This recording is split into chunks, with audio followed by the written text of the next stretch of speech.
Welcome to the Daily Vibecasting.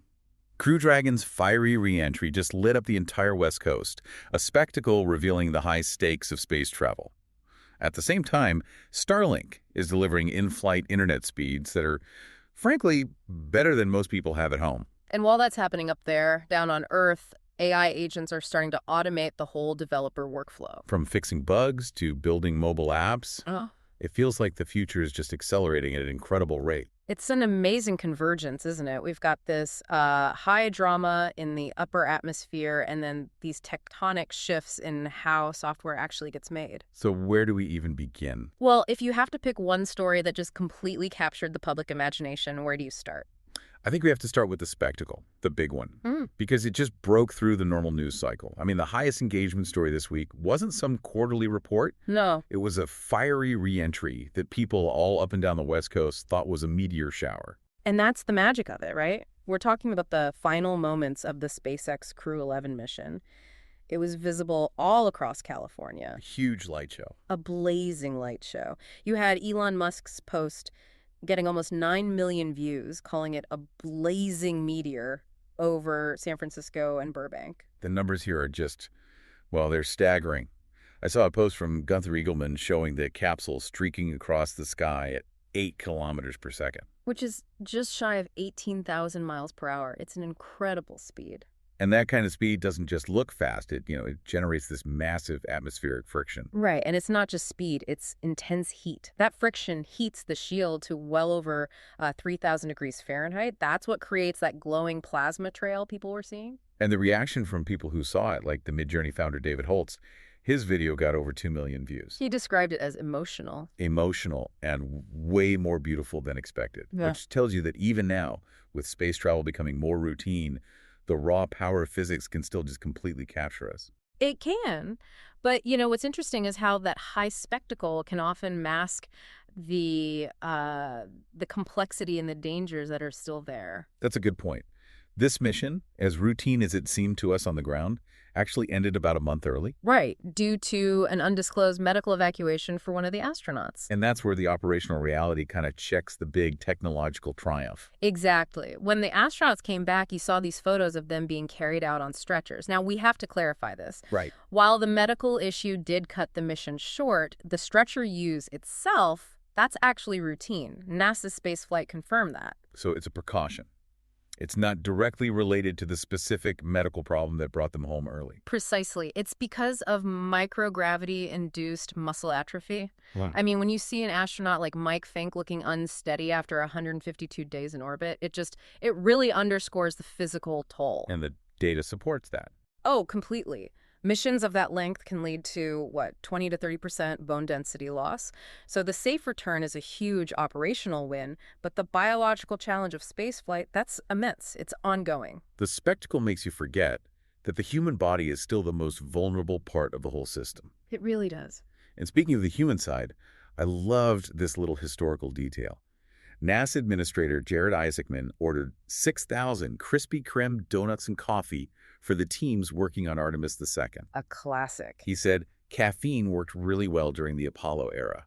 It's a very low-tech morale booster for a very high-tech environment, isn't it? Yeah. It just shows that even these incredibly complex trillion-dollar projects, they still run on basic human motivators. You still need that sugar and caffeine rush. You do. Okay, so let's connect that idea, the collapsing of physical friction in space, to the collapsing of digital friction right here on Earth.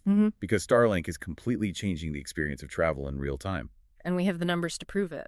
Yeah, there was this incredible post from XD Nibor.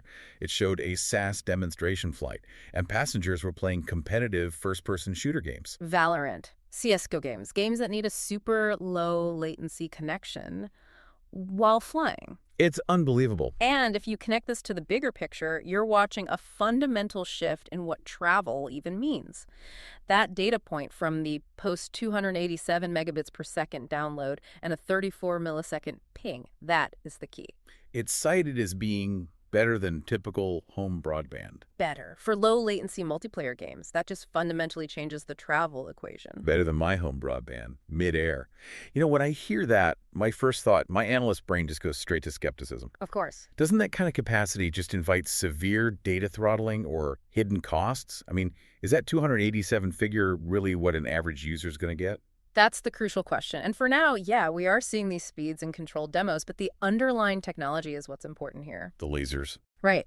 Traditional airplane Wi-Fi, it's air to ground. It tops out at maybe 10, 20 MEPs with huge latency.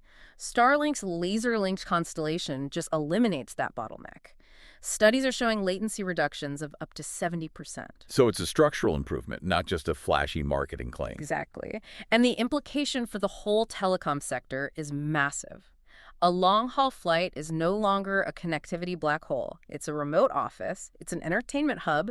So who loses? The traditional providers. Yeah. The air-to-ground companies. They're just being outcompeted on the core metrics of speed and latency. It changes everything. That collapse of friction, both physical and technological, it leads us right into our next big theme, the rapid shift in how software gets built.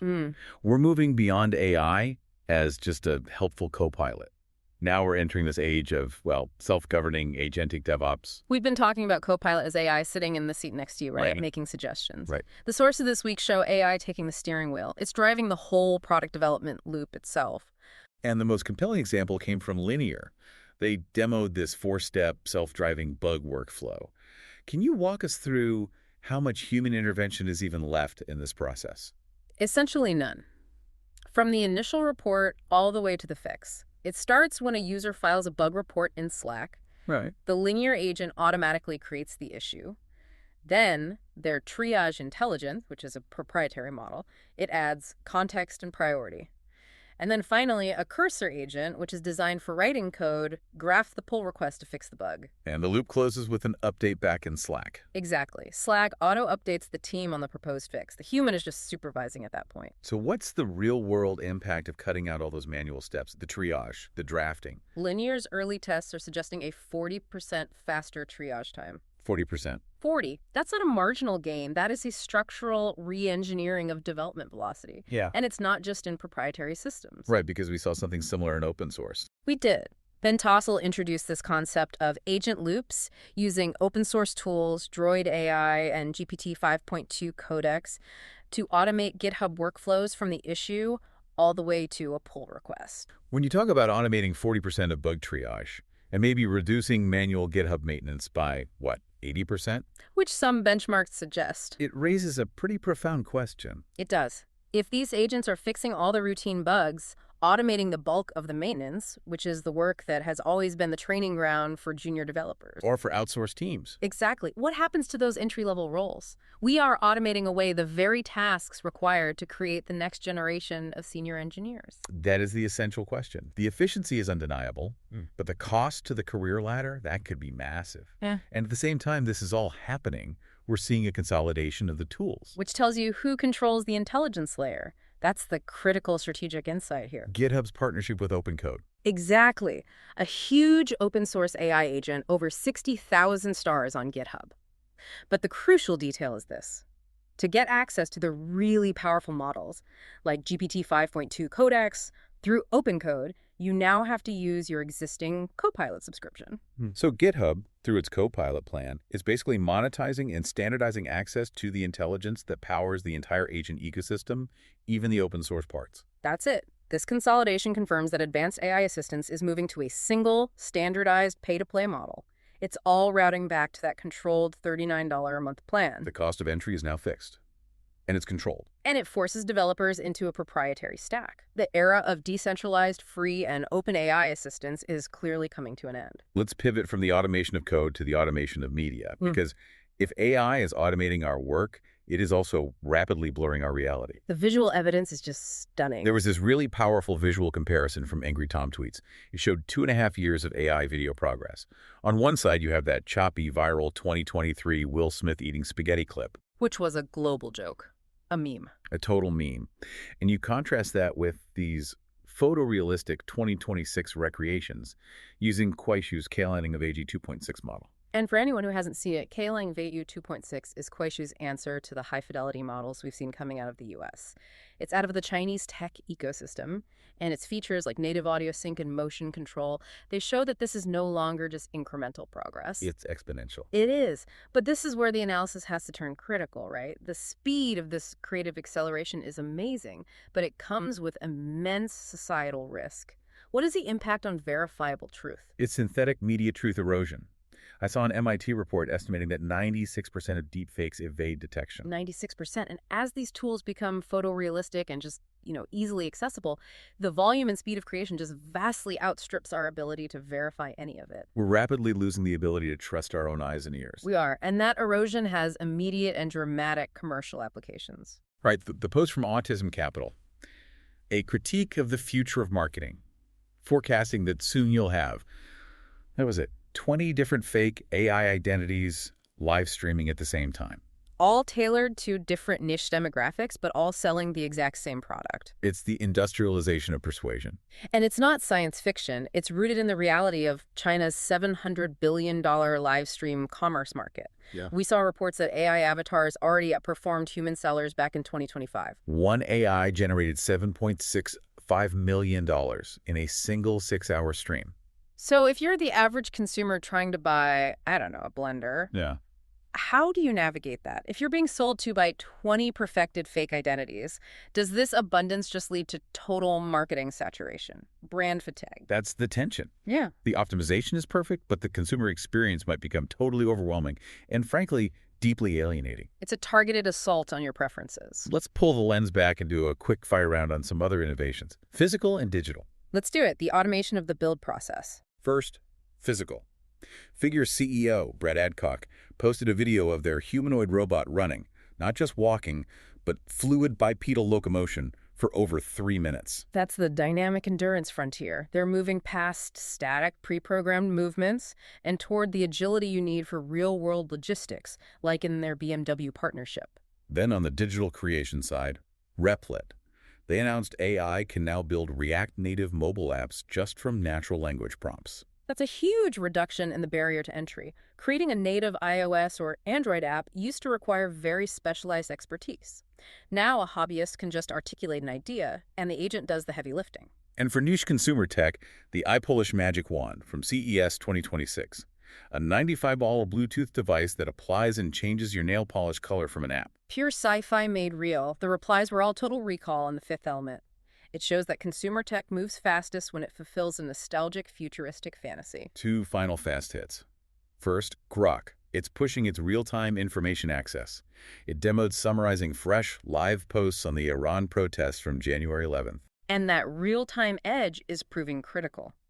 While other models are trained on old data, Grok is leveraging the live flow of events on X. The demand surged so high it slowed down their servers. And finally, a great scientific interlude from Kikagash. Prime numbers, which look totally chaotic, reveal this stunning hidden order when you visualize them in polar coordinates. It's a wonderful philosophical reminder, isn't it? That complexity often resolves into elegant patterns. You just have to know how to look at the data differently. So what does this all mean? We've gone from the upper atmosphere to the core logic of software. Space travel is creating spectacle, but the risks remain high. AI is moving from co-pilot to autonomous agent. And the definition of what is real is just getting blurrier every day. It is. So we've established the rise of these AI agents that don't just help you code or generate video, they actively do the work, fixing bugs, building apps. So if AI moves from being the co-pilot to being the entire crew, how will the definition of product ownership and even human skill change in the next 12 months? That's the question we want to leave you with. And based on that rapid consolidation of developer tools, especially GitHub bundling open source access with Copilot subscriptions to get premium models, my prediction for tomorrow is this. The next major antitrust action won't target hardware or cloud services. It's going to target the price, the access, and the exclusivity of the foundational AI models themselves. Because control of those intelligence layers is who gets to define the future. And that monopoly is the next regulatory battlefield. That was your deep dive. We'll catch you next time.